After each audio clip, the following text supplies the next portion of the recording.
I'm sure, Admiral Roy, that you are very, very familiar with what really happened in that tribunal award. 10 years ago. We're celebrating it July 12th. Question lang because of that award, are we fighting because of territorial integrity or are we fighting because of economic rights in the exclusive economic zone? Ano ba talaga, Admiral? Okay, thank you, sir. First and foremost, I'd like first to go to the arbitral tribunal. This is a landmark legal ruling that amplified, that gave us the reason to continue our fight. It strengthened our resolve. Mahirap lumaban kung hindi mo alam saan ka nakasandal sa pinaglalaban mo. International law has backed us up that we are on the right. Kaya natin pinagpatuloy yan. That's why we're celebrating the 10th anniversary of that ruling na pilit naman ipababaw, ipalabnaw ng Chinese Communist Party. But international law and the international community accepts that ruling. Yung pinaglalaban natin dyan, number one, according to the ruling, walang visa a 9-dash line. Number two, tayo may karapatan. Number three, it means that equal ang ating kinakatayuan, whether big or small. In the eyes of the international community, international law, pantay-pantay tayo dyan. We are fighting for the integrity of the territory. Why? Baho di Masinloc is a high-tide elevation, it is a rock, it is a territorial sea. Inaangkin nila yan. Mahirap naman, sir, kung ang ibigay natin sa next generation ng Filipinos is 7,000 plus islands minus 1. Number two, we are fighting for access to our maritime entitlements. The exclusive economic zone. Dapat ang may karapatan makinabang dyan ay bawat Pilipino. Hindi ibang bansa. When it comes to fishing rights, when it comes to exploiting natural resources, ayon sa UNCLOS, 200 nautical mile exclusive economic zone, dapat Pilipino ang makinabang dyan. Nanghihimasok sila, pag pinagbabawalan tayo, sila ang nag-harvest. So we are fighting for both. Doc, based on the data available from your surveys and studies, yung bang issue ng West Philippine Sea medyo relegated down in the minds of our people or it is still up there as important as corruption, poverty, and unemployment? Actually, well, although hindi siya top concern, of course, we understand kasi they're concerned about their basic needs. Pero when we conducted a survey about familiarity with the issues on West Philippine Sea, when we did this nung around 2022 or 2021, yung familiarity or awareness ng public was very low, parang 5 to 10% lang. That back then yon. Recently, yung surveys are showing na 7 out of 10 now, 72% of Filipinos now are familiar with the issue of the West Philippine Sea. At dadagdagan ko yung data. Okay, perceptions, ito, a recent survey from Okta Research. Perceptions on joint military exercises in the West Philippine Sea. So in your opinion, tinanong sa kanila, what is the effect of joint military exercises or patrols with allied nations on the security of the West Philippine Sea? May Tagalog version, pero yun yung English version. And 71% said it's helpful. Nakakatulong yung joint patrols with allied nations. Another survey data, ano yung gusto nilang gawin regarding the West Philippine issue? And dito, yung top choice, sorry, medyo na ano lang, but the top choice for the public is, yun nga, expanding naval patrol in the West Philippine Sea. 7 out of 10 din, 69% yung nagsabi nun. So, the public wants action now. Dati, yung top choice for the public regarding West Philippine Sea was diplomacy. They still want diplomacy. Pero nakikita nila, yung diplomacy, I mean, it helps, pero inaapi tayo minsan, di ba? Or parang we're being taken advantage of in the West Philippine Sea. So now they're becoming more supportive of naval patrols, naval exercises, and also they want the military to be modernized. Sinusupport nila. And that's what I'm hearing then, that the president has supported the modernization of the military. Nag-invest na tayo in equipment, in warships, in ships, and other equipment. Hopefully, mga drones na rin, to help us with the patrolling of the West Philippine Sea. So this has the public support. At least 7 out of 10 Filipinos support this. And they believe, there's another survey, hindi pa lumalabas, are they in agreement with the administration sa kanilang West Philippine Sea, yes, how they're handling the West Philippine Sea issue.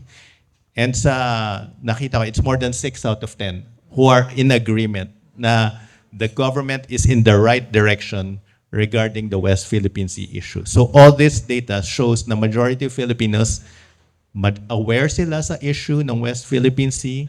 They support joint military exercises. They support naval patrol. They support modernization of the AFP, the military, the Coast Guard, and the Navy. And and they believe that the administration is going in the right direction. This is not political. This is about being Filipino, pro-Filipino, being supportive of the efforts of the Philippines against foreigners. Thank you, sir. Given the data-driven conclusion by our good professor from UP na a significant majority of Filipinos support and are aware of what's happening in the West Philippine Sea, Admiral Roy, is there any other, let's say, countries that you would say that the Philippines will enter into some kind of agreement aside from New Zealand, Japan, Australia? Kasi pabor ang Pilipino pala dun sa joint patrol eh. Meron pa tayong ibang development in that regard? Yes, yung ating Department of National Defense under our good secretary has been very strong on defense diplomacy. Recently, we have increased our defense relations with, maliban sa ating traditional treaty ally, the US, Japan, Australia, Canada, New Zealand. More are coming, especially from the European powers. Almost on the, I think France is already there. We're looking at Germany, UK, and others who have expressed their intent to come into stronger defense relations with the Philippines. Ito ay magandang senyales that they support our stand. But having said that, Admiral Roy, can political instability because of the ongoing impeachment proceeding where there is clearly a division of lines influence defense cooperation with our allies and strategic partners? Right now, the political process, I would say, will not yet influence what is happening, sapagkat it's just part of the political process. But I would like to re-echo what the Commander-in-Chief mentioned when he was in Canada, that the President is worried that there may be a change in policy on the West Philippine Sea if there would be a change of government by 2028. So, importante na maintindihan ng bawat Pilipino na ang pinaglalaban ng ating AFP, ng ating DND, and even the current government policy on the West Philippine Sea is pro-Filipino. Yung binanggit ng ating professor, walang politikahan dito. It is merely being or standing up for what is pro-Filipino. So whether you are red, green, or yellow, pro-Filipino. Regardless. Sa other issues, pwede tayong mag-discussion, mag-away-away. But sa pinaglalaban natin na para sa Pilipino, dapat walang salungat dito. Doc, before I allow media to ask questions now, based on your analysis, what do you think is the most important message or conclusion that you can derive about the current state of public trust and confidence in our country's leadership?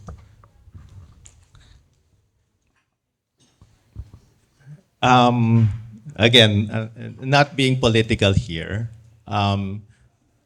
if I'm going to be honest, based on the data, the public trust on the, on the leadership has declined, admittedly. Pero I think they're viewing it as a whole because of yung mga corruption issues with some parts of government. Di ba? May mga flood control projects, may mga ghost projects, and that has affected the public trust on the government. But exposing the corruption, I think, is a necessary thing na kailangan natin gawin. Kasi otherwise, magko-continue lang yan eh. And it's a big step, a bold step to actually expose corruption. Regarding sa mga na-discuss natin, I want to add something, Attorney Siegfried and Admiral Roy. Talking about China and the West Philippine Sea, of course, everybody knows China's, at least the government. Again, I'm okay with the people, China, we have no problems with business, but we're talking about just the government and how it's handling the West Philippine Sea. I mean, we don't want to go to war with the government, with China. But one survey we published, I think months ago, was the trust rating of the people on China. And their trust is actually 15% lang. Yung distrust nila is 85%. They don't trust and I'm not making it the whole of China. They don't trust the government. So this shows now where the Filipinos stand regarding the Chinese Communist Party. So I think they're distrusting the Communist Party. And we can see, and I hope the public can see, na, as mentioned by Admiral Roy, the Chinese government is engaged in massive propaganda.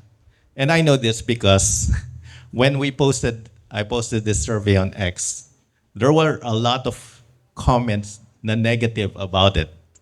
And when I examined the comments, yung iba doon, nagtatagalog. But they're not Filipinos eh. Because it's so easy now.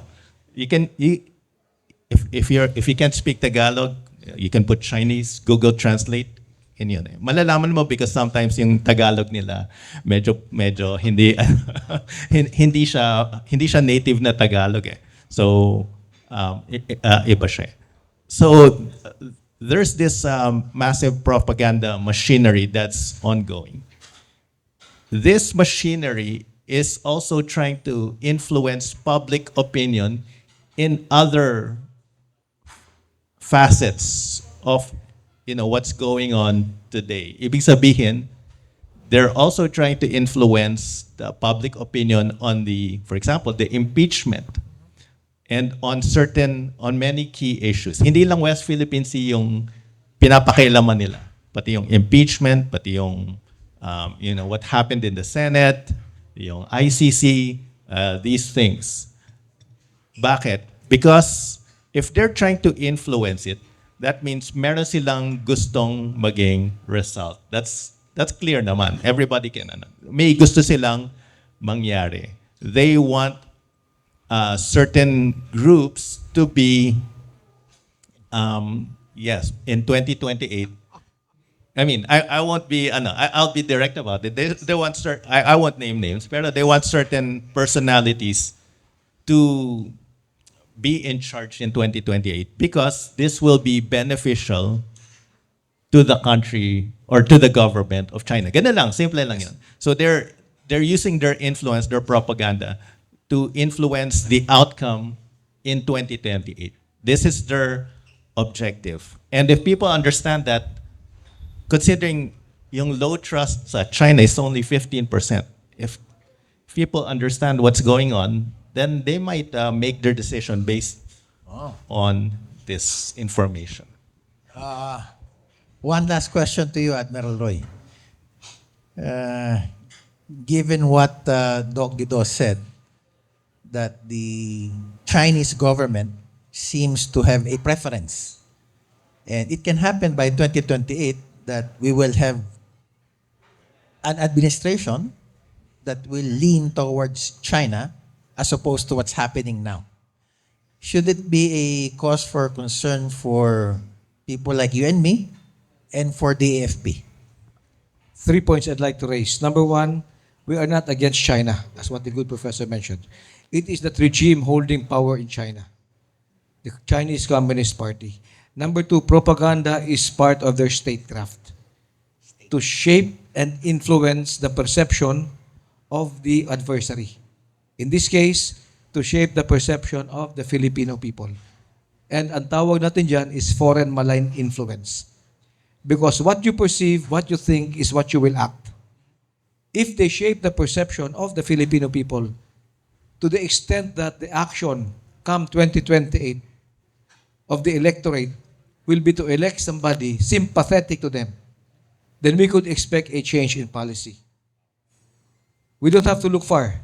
Bamban, Your Honor, lumaki ako sa farm, wala akong alam. Ang kinis ng kutis niya.